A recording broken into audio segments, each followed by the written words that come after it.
will call to order this Finance, Budget, and Audit Committee meeting for April the 25th.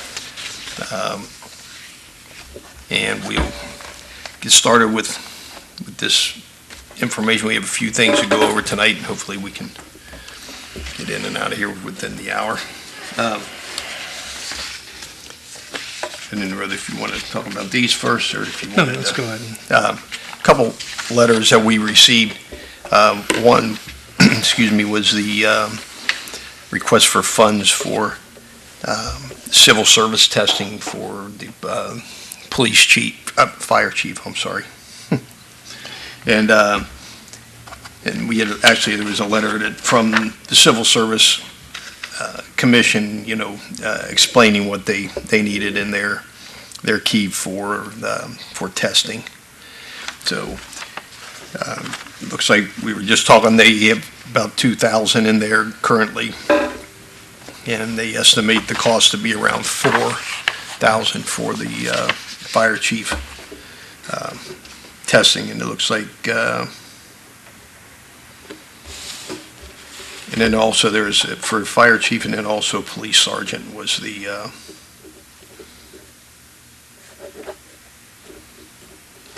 but anyhow, so that the testing for the fire chief was around 4, and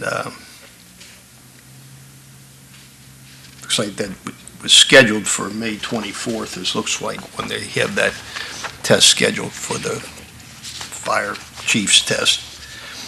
So, so I would think We have $1,975 in that key now, so we really add about another, I would just do $2,100. That'll give them $75 over. We'll have to look and figure out where that has to come from.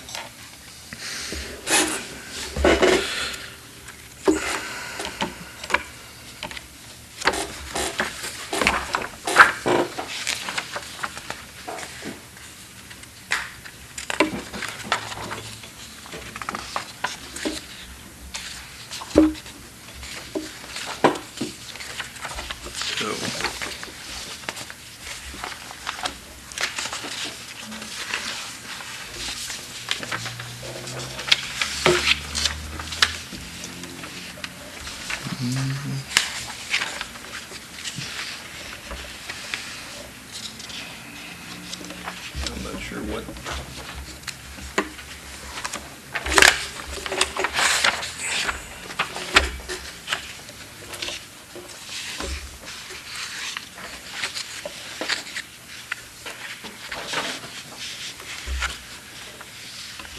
I got mine up. Oops.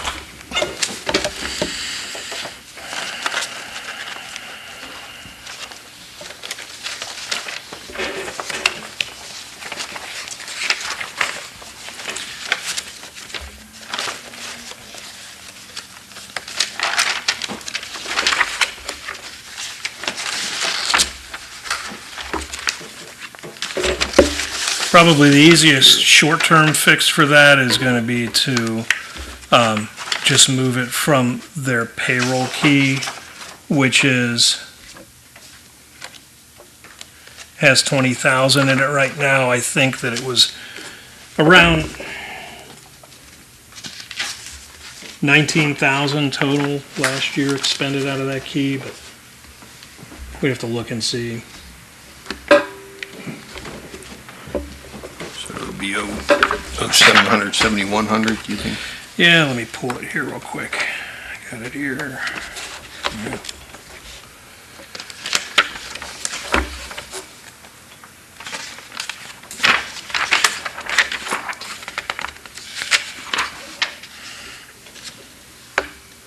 No, they were, We had 20. It looked like. no, it would look like it was 20 or 21 there last year, so it was a little higher.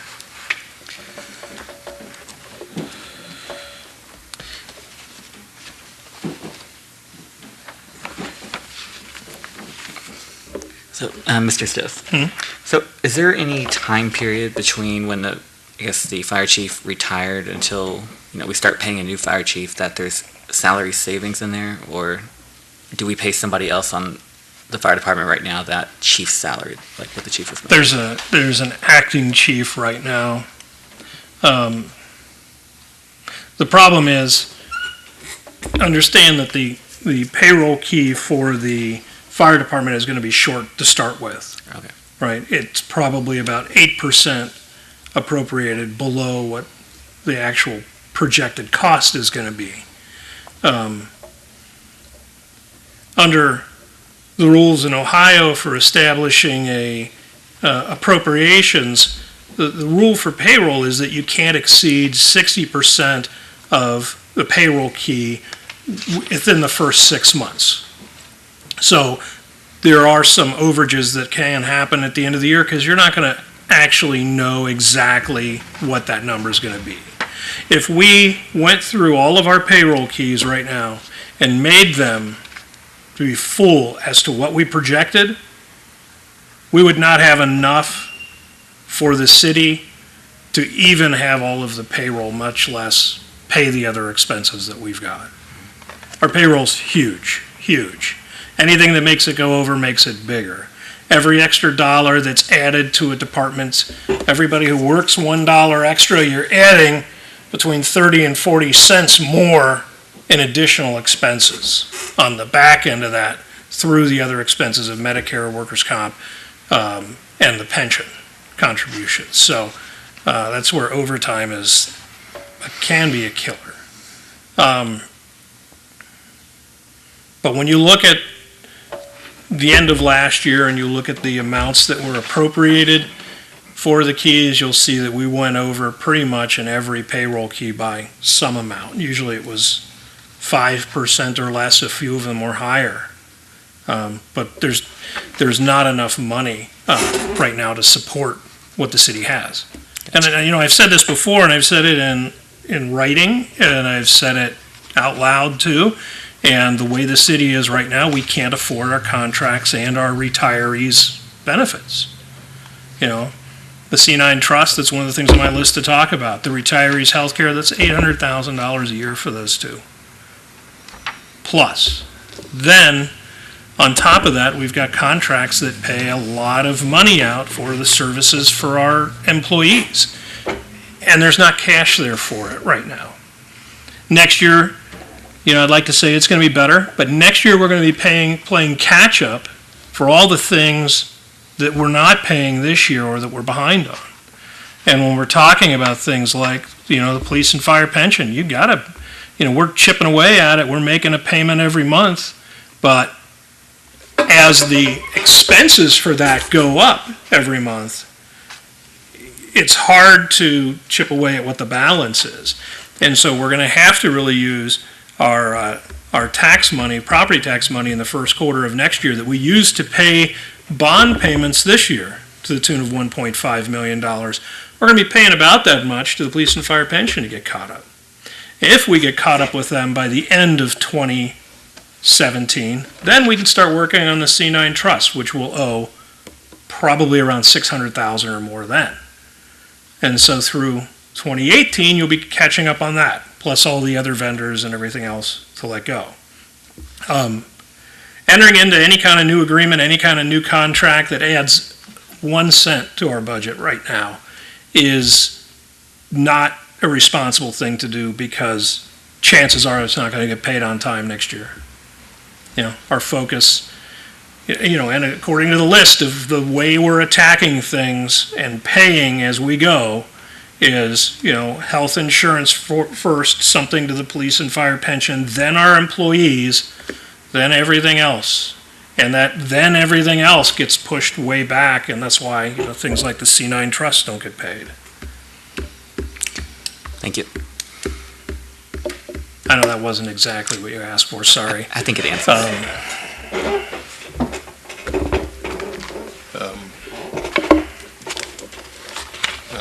I'm sure we had 20 that I thought we started with in 16 in the, Their expenses for payroll over the past 2 years have been 20 and 21,000. that's what we, So that's why it's 20 there. We can look over it. There is a small amount, I think we're under the certificate of estimated resources the way the budget stands now, the appropriations. So we may just be able to do an increase there. Or we go to the community center, and the amount that we're decreasing from the community center, we increase that contractual key by 2,000 less. Because that's the next discussion. Because there is going to be savings there. Well, we'll do either one, either the 0700, 7100, or the,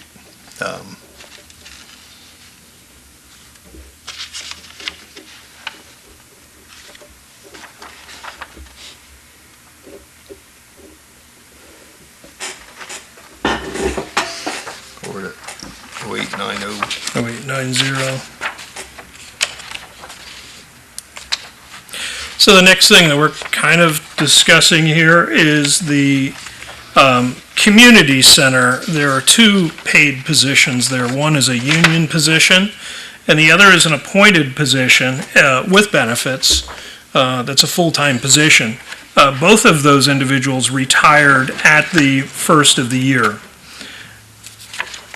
Then an employee from the city moved over to the community center and has a union position there, although it is at a significant savings over the person who was there, because the person who was there was, 30 years plus, 35 years in that position, and the new person's been with the city about 3 years. So there's significant cost savings from that standpoint. Also, the individual that would be an appointed person, that position was never filled, and that's a full-time, full-benefit position also. What the mayor and the safety service director did was say, those two people that retired, have them come back on a part-time contractual basis under a contract key. No benefits, 1099 employee. And so what we need to do is decrease that payroll key and increase the contractual key to pay these people. Now, long run, it's a big savings. And I think there's enough savings there that we could pool money from that to put over into the civil service testing, that 2100. But we need to move that because they started working, and it is a cost-saving measure, and these are good employees, and they're going to do well for the city, but no one told us.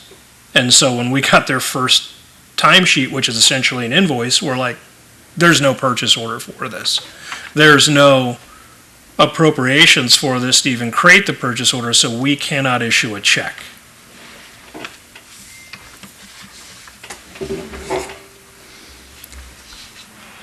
So we'll move, I don't know what the exact amount would be from, I would say, I would probably start at I would move 20,000, and then if we have to do more later, we do more. So we could take 20 out of payroll, move 2,000 to the civil service, and 18 to the community center. to the contractual key.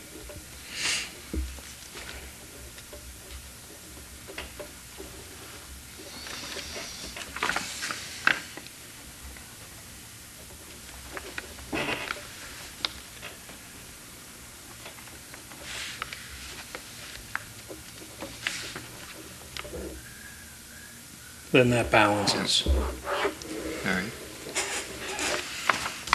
Any questions about that, or comments, or?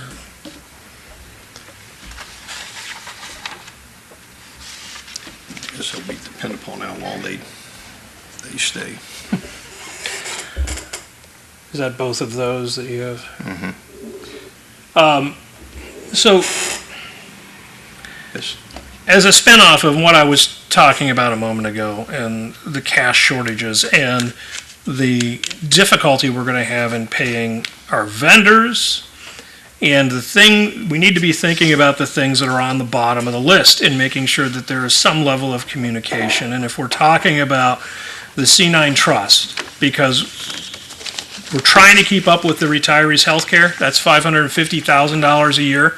That is the Millennium Plan, the insurance plan that the city covers the retirees for, basically a gap insurance for all the coverage that is not made by whatever insurance plan the retirees have now. We've been working with them, making payments, keeping up with that. However, the C9 Trust is the piece on top of that that covers out-of-pocket expenses to the retirees. That is not being paid.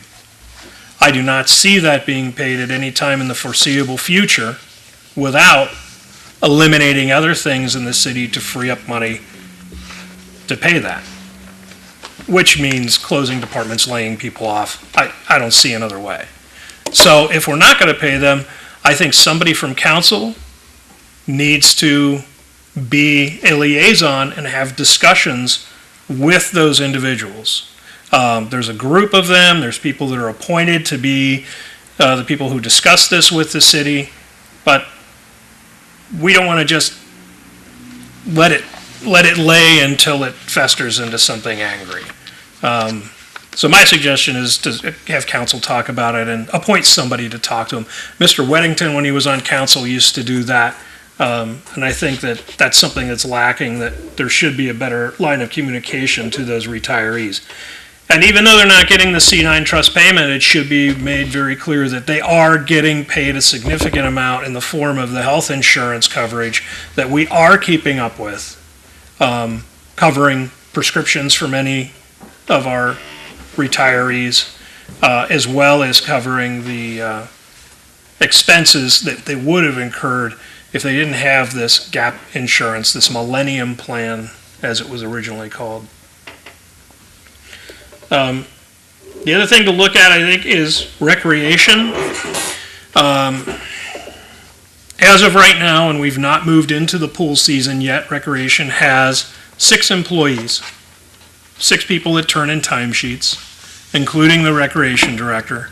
At the end of last year, there were a large amount of people that were turning in, to the tune of 11, that were turning in timesheets for recreation, and they are not budgeted money for that.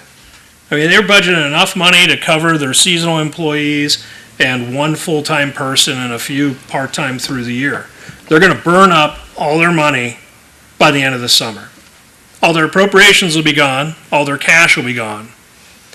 They were appropriated the same amount of money this year as last year, but they went $10,000 over last year. And that $10,000 came from this year's money to pay for that overage in personnel at the end of last year. They're going to run into that situation, and I'm telling you that by October of this year, because right now they've got 6 people working there. I don't know who's hiring them, who's looking at their budget, but I'm telling you they're going to burn up all their cash. It's going to get to October, and you're going to have people from rec in here angry that they worked hours and didn't get paid. And I'm going to tell you that there's no way to pay them. This is a separate fund. You can't have that overage that we talked about in the general fund. Because the general fund's big, it can absorb overages in one area by decreasing another area. The recreation fund is its own separate entity and has to support itself. That means the city would have to infuse more money into it at the end of the year, which means we would have to find that cash, which means other things wouldn't get paid. And are we willing to let things go, like not paying longevity, if we have that option at the end of the year, in order to put more money into rec? Are we willing to not pay the police training allowance, the police buyback, in order to put more money into rec? Because they go over the amount that they were told they could spend. And it's early enough in the year, and I'm telling you, if they're burning through it this fast, I hope they have enough to make it through the summer. But I think that the fall, seriously, you might be looking at having to close recreation.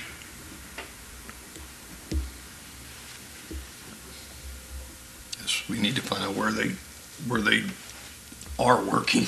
I mean, I don't. Because we just got payroll timesheets for 6 people.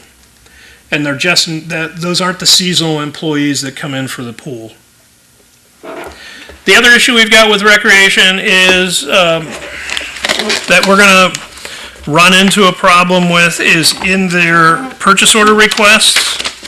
You should, in your stack that I gave you, have that sheet of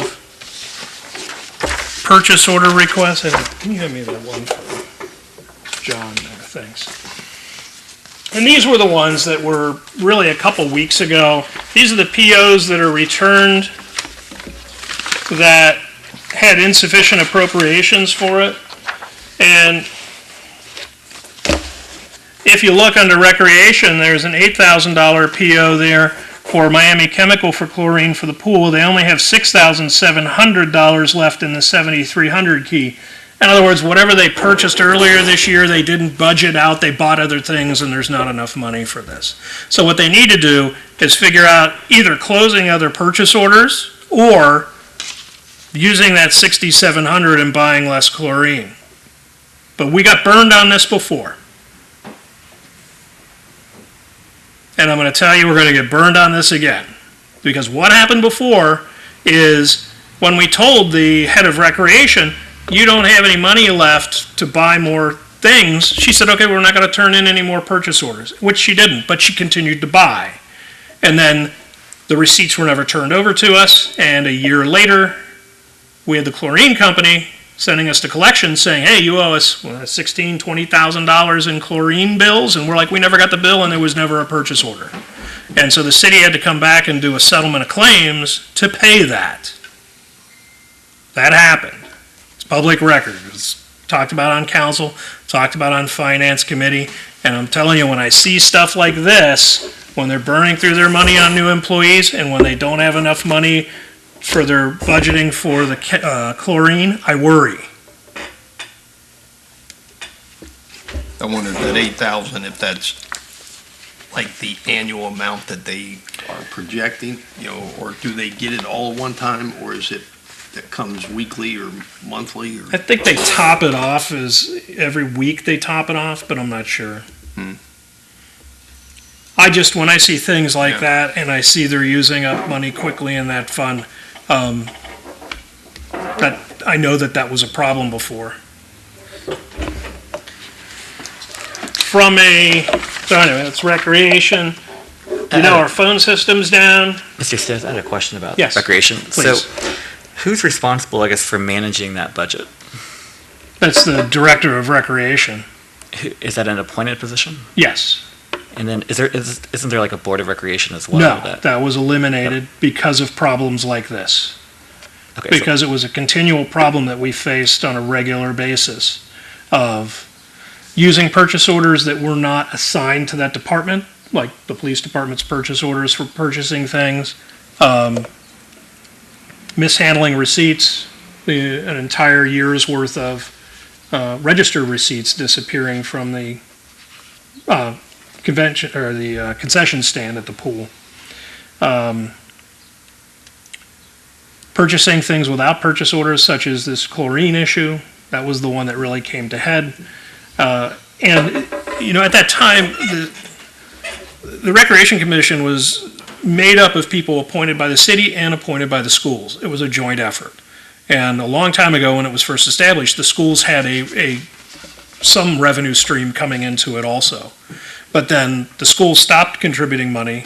It was from a grant or something like that. The school wasn't contributing money, so the city was responsible for all of the payments to the Recreation Commission. But you had people appointed from an outside source, being the school, that were making financial decisions encumbering taxpayer dollars. And so the argument was made at that time that if the school is not contributing money to it, then they should not have a say in it. We're happy to work together with them on projects, but it should just be a city department and not an outside agency running it. And so it became a city department. Okay, thank you. So Phone system's down. Has Yeah. anybody talked to you about that? I had there's something on the agenda for tomorrow night in regards to, but I did hear that they were trying to work with people to come up with a possible other solution than what we have down there now. My understanding is that, we pay a certain amount in fees and leasing every month. And if in the windstorm, our phone system went down. So if somebody leaves me a voicemail, I can't get it. A lot of people through the city are that way. It's out of warranty, so they have to replace all the phones and actually physically upgrade the phone system, but they're working on doing it in such a way that the lease and the monthly fee should not exceed or is going to be right around what the current monthly fee is. So it's not going to change as far as an expense for us. That's what they're trying to do now. There is an ordinance on or Tuesday, on that issue. So I guess as long as it balances out, if that's the goal. So you have the City of Norwood cash flow 2016 sheet. That's just that one-page view of the major expenses for the city that we use in my department to say what gets paid and what doesn't, and when we're going to have money and when we're not. And this is just an update. The ones that are completely grayed out to the left, January, February, March, those are actual expenses and actual revenues. April's kind of estimates. The ones that are grayed in are ones that are actually paid.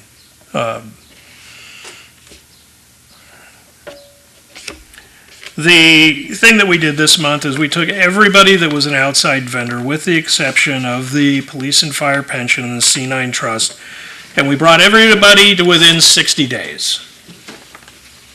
And Friday, when I come in, we're going to look and see if there's more that we can get to within 30 days.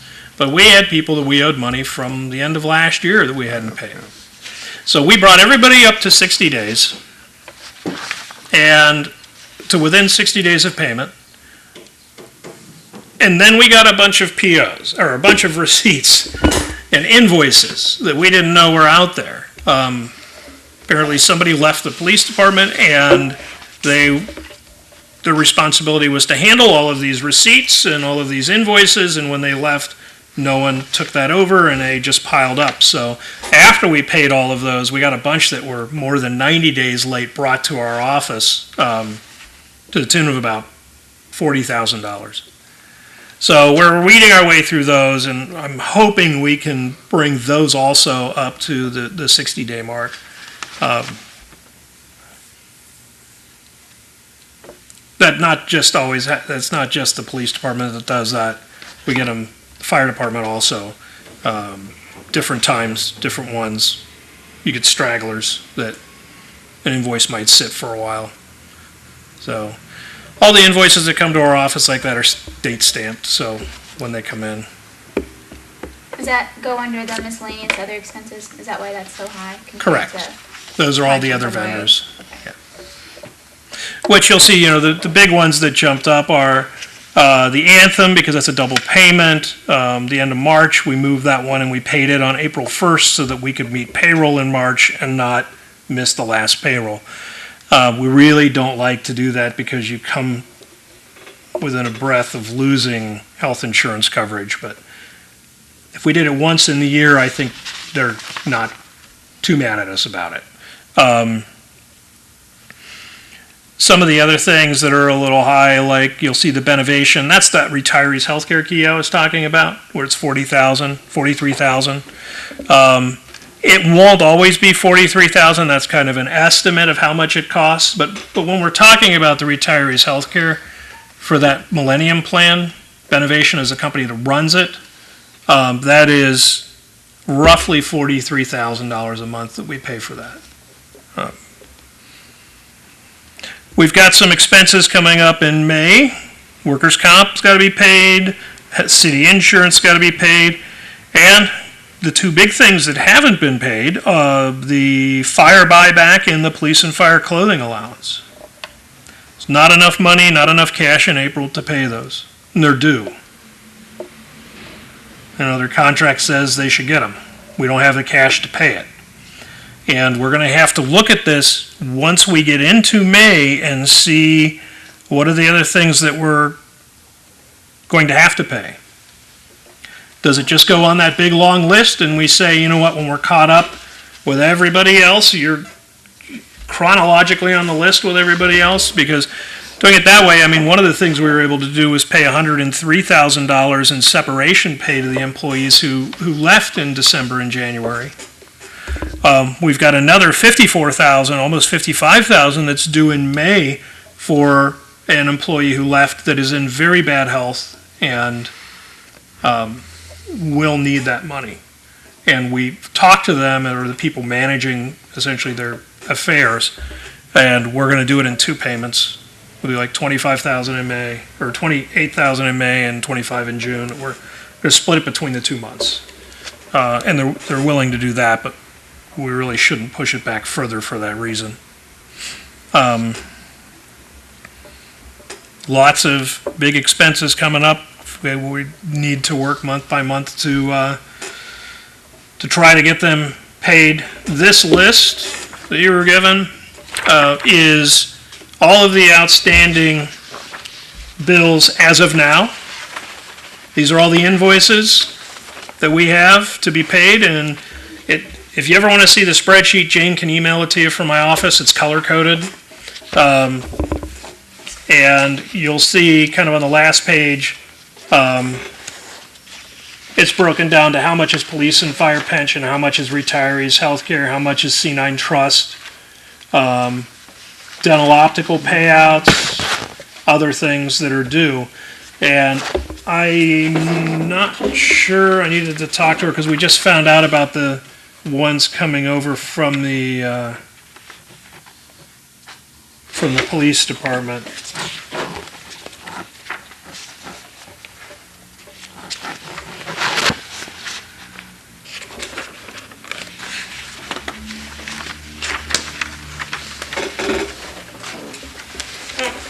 No, they're in here also. The newly added ones.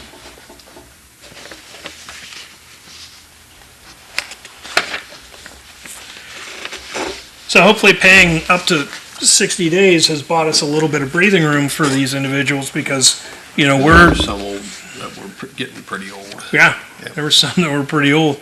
I'd like to try to get a couple of these within 30 days, but it's going to be dependent on what our cash coming in this month is, which this is our biggest month of the year. The big concern for me right now is going to be July and the 3 payrolls that are due in July. As it stands now, and it's a way away, we've got that December triple payroll too. I don't see that last payment being made. I see people getting paid on January 1st for the December, or 2nd, for the December 31st payment, just because we won't have physical cash. Guaranteed, that's almost 9 months away, 8 months away. So we've got time.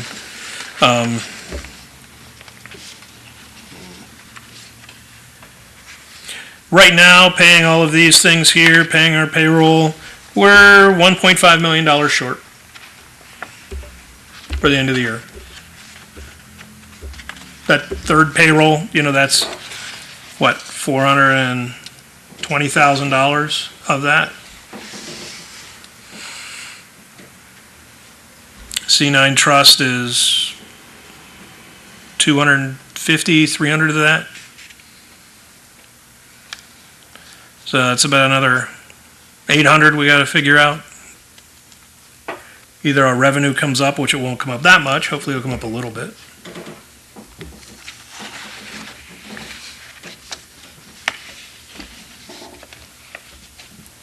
Right? So, well, so much for the positive. Yeah, sorry. Now, what I wanted to, Brett, I was looking at, here, there wasn't anything on here for the, so you had some recs turned in for. Right, one for the paramedic unit. That's Fund 27, yeah. Yeah, that's for Fund 27. I believe you said there was, when I talked to Kelly, she said there was enough in that fund to cover that expenditure. That is for They repair. Our newest medic unit is broke down. Transmission is out. AC is out. We got a major oil. So, That's 3 years old?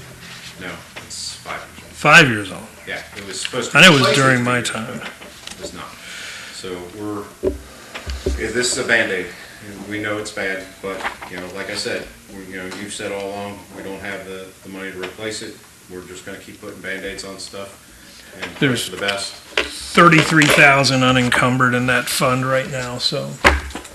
Right, plus some of those that are unencumbered are probably my preventive maintenance POs, which, the other two are showing their signs, and I've spent quite a bit on, so. Is there? I seriously doubt, plus that's supplies. Yeah, you've got, yeah, Paramedic supplies, which, that was the whole purpose of the billing anyway, is to replenish There's- supplies and maintenance of the vehicles. there's $83,700 in outstanding POs. That should be your medicines, your Right. supplies, and your preventive maintenance. This And is there's- gonna be above that, Yeah. $11,000, we just, Yeah. there's no way we could have foreseen well, we did because we knew it wasn't gonna last this long, but, transmission going out is a killer, $6,500 for a transmission, so. So the EMS fund, when it was established, it was written in the original purchase, or the original ordinance, that $110,000 a year would come from the general fund into a separate fund that would be used to support the expenses related to EMS, the paramedics, right? So they would buy their drugs out of that, they would buy, if a new ambulance was purchased, the lease would come out of that. But it stayed that amount for a long time. Now, this year, It there is, hasn't gone up except for When you- the lease purchases since it was started in, what, 94? yeah, I'd have to 94, I look. think, was when it was originally. So there is more than that going into it.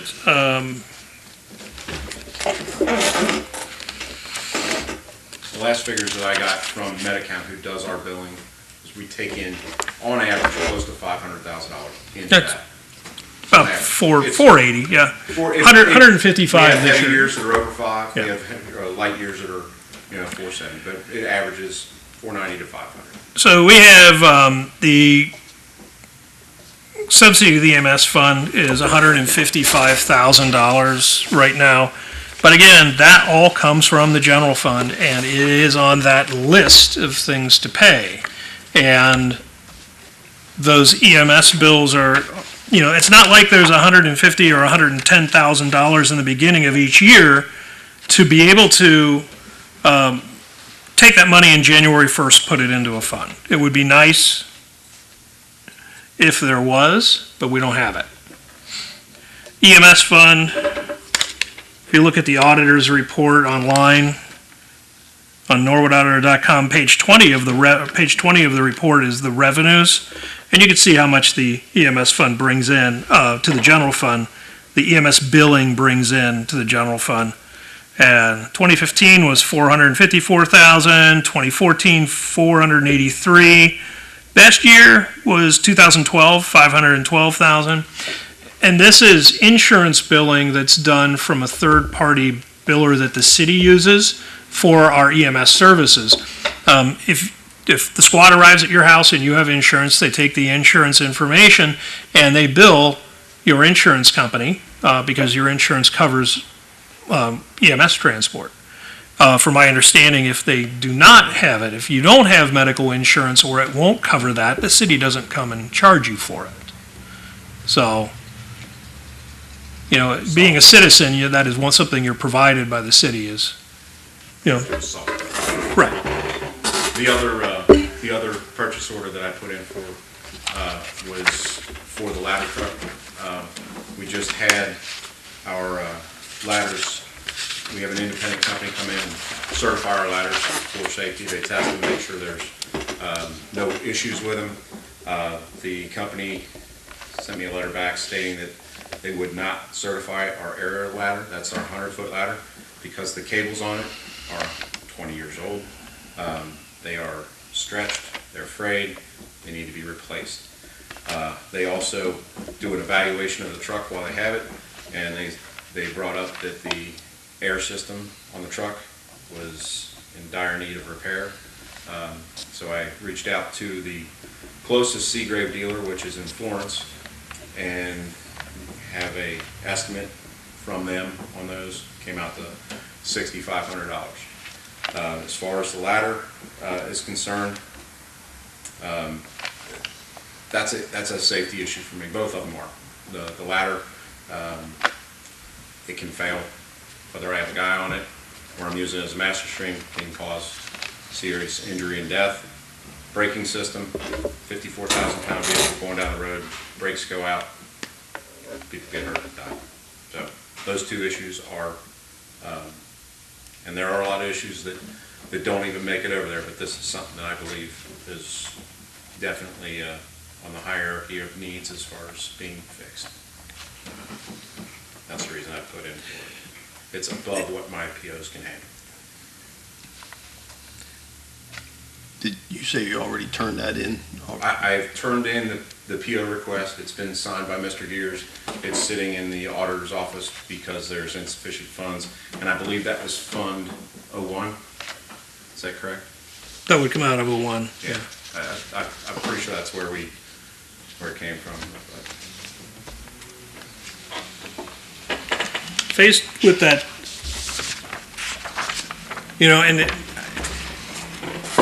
the job we do in the auditor's office is difficult from the standpoint of its priorities, I right? understand. And everybody, and I'm not saying that this is not important, right? But everybody has their own priorities within their departments as well as each individual's, and how Right, I'm just important here it is explain to you the reason for it. right.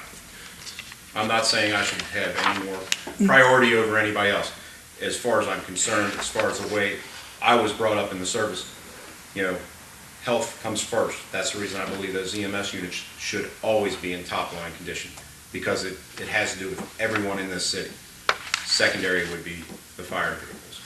But if we're faced with that situation of saying, and these are the questions these are the situations that we're being put in right now of saying, look, we have an option of paying for that or paying the clothing allowance or paying the buyback. You put that above those things. And those are the things that we're trying to do, because we wish we had money to pay everybody everything. I realize that, and I don't envy your decisions that you have to make. I understand you have priorities. Two separate things as far as, one's contractual, and that's for the union to deal with. This is a matter of business, and the business of having emergency equipment on the street that's able to protect our citizens. That is the reason that this is being brought forward. So that PO for that would that have been in just the regular 0842? Yes. 72 Material. or 7,300. 7,300.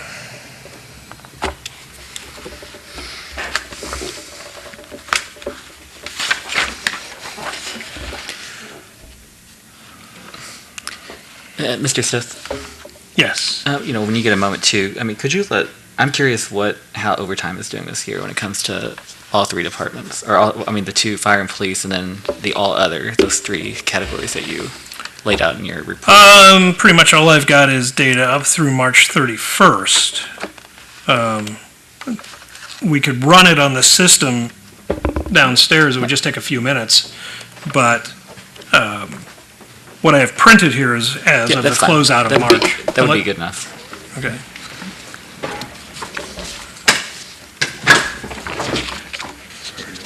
We'll just do the big departments. So, police,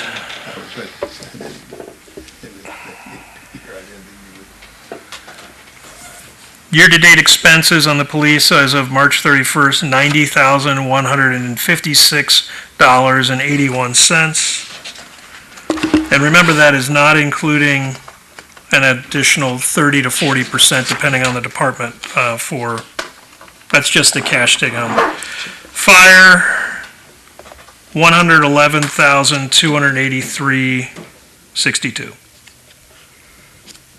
can I add something with fire? Mhm. You should start to see fires drop off drastically because we now have those members on that were hired under the SAFER grant. You'll start to see an effect on the minimum manning, so you will not have overtime, scheduled overtime because we didn't have enough personnel. Now that they are on track, we should see those minimum manning overtimes drop off.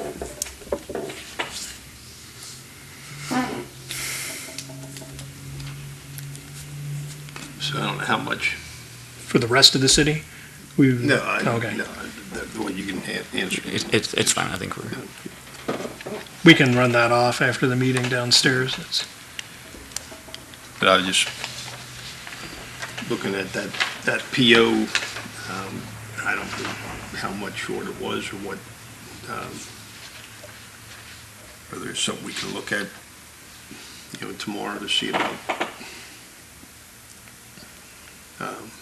Is the unit over there already? The fire truck is still there. We haven't sent it out for repairs. Okay, no, The medic unit we had to send out for repairs. It just didn't work. But the ladder truck is still there. It's, as of right now, it's still being used.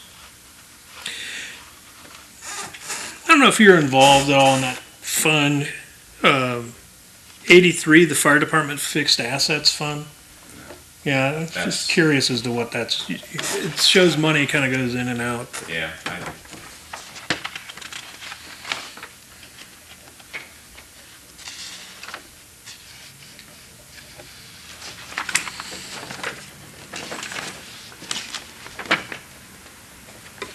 So your rough estimate of that, the one is 6,500? $6,500. And the is other one rough is- estimate I got. And with estimates, I always figure them a little high when I Yeah. talk to them. And then as soon as I get my invoice, I turn it. And that's for the hydraulics, not for the cables? That is for both. That's for the both. cables and the braking system. all right, so about $6,500. Yes.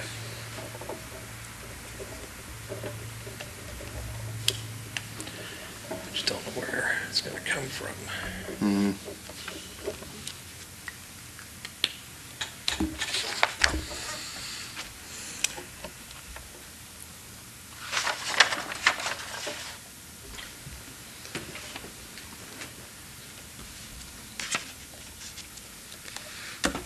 so Mr. Sinker, if we were to pay all of these, I guess POs, and something else happens later on in the year, does that mean that there's no money left for that?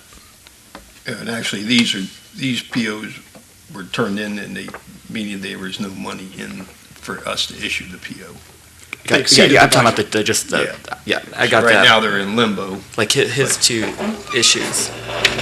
So I guess that leaves there's no buffer fund in that fund at all to pay for not just those two things, but then anything else that would come up. On paper, correct, but if there are potentially POs that are open and outstanding that could be closed out, but still show that money is being encumbered, so if you get another PO and this one's not closed out, it still shows open, but you didn't use all the money on it, or you never really would use at all, this one will bounce back saying insufficient funds until this other one that has already been issued is closed out and frees up that money that in the appropriation that was originally available, but Basically, in the contractual key at the beginning of the year, the fire department gets $45,000, and that covers regular contractual expenses for the department, those kind of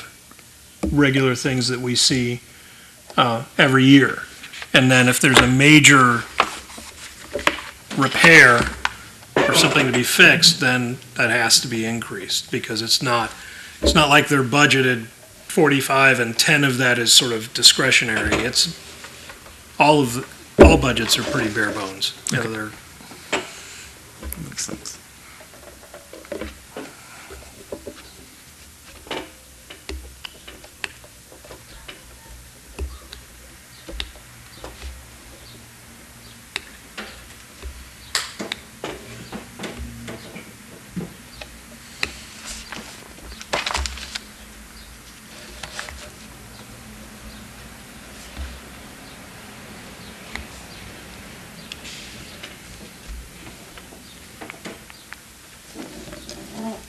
So we'll have to look tomorrow and see where we can find the 6,500.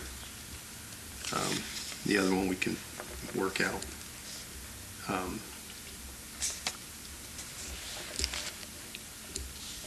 right.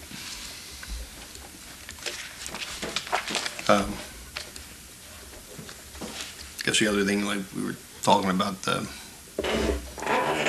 retirees issues, I think it'd be helpful, see about getting an explanation for everybody of what all is involved with that, because it's not just like an insurance policy that you pay it's not a standard like insurance policy. There are like 3 different levels of coverage. And I think in order to get a better understanding of what's involved and who's covered and how many, I think if we somehow can get, probably going to Joe's office and for an explanation of what's there, why it's there, how it came about, and then discuss some of the obligations and if there are any other opportunities with it to work on. So we'll need to get on that. Some of that is self-funded. Not That's just an insurance policy. That comes out of that 43,000 a month.